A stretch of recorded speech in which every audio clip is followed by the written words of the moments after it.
quelques informations qui nous parviennent. L'Iran ne demande ni cessez-le-feu, ni négociation avec les États-Unis. Et l'Iran n'a pas l'intention à ce stade de fermer le détroit d'Ormuz. Information contradictoire puisque les gardiens de la révolution ont juré de prendre pour cible tous les bateaux qui y passeraient. Ronnie Broman, c'est le thème de ce débat. Israël est-il maître du jeu? Selon vous, que veut Israël aujourd'hui face à l'Iran?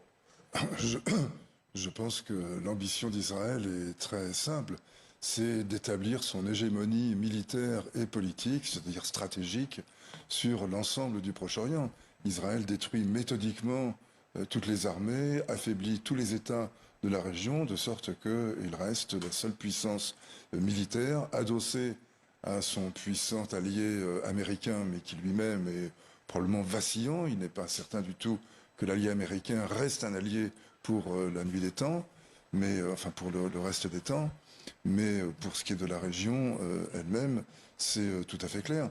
Et l'objectif, disons, immédiatement associé à celui-ci, c'est la conquête totale et l'annexion finale, pour l'instant rampante et probablement bientôt officielle, de la Palestine, la réoccupation de la bande de Gaza et ce qui manquait, je pense, dans le bilan intéressant que vous avez présenté là de cette attaque, ce qui se passe actuellement en Cisjordanie, où les colons redoublent de violence, où la circulation pour les Palestiniens est totalement interdite et elle est totalement libre pour les colons qui attaquent des villages, qui font brûler des voitures, qui lynchent, qui passent à tabac, qui tuent également. 2 personnes ont été tuées près de Naplouse.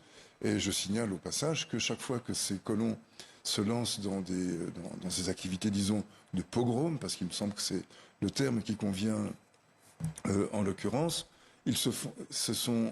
l'armée intervient généralement après, mais pour arrêter des Palestiniens, laisser partir les pogromistes et continuer d'agresser et emprisonner les victimes. Voilà donc ce qui se passe à l'abri de cette énormité qu'est la guerre d'Iran. Donc voilà pour le point de vue de Ronnie Broman.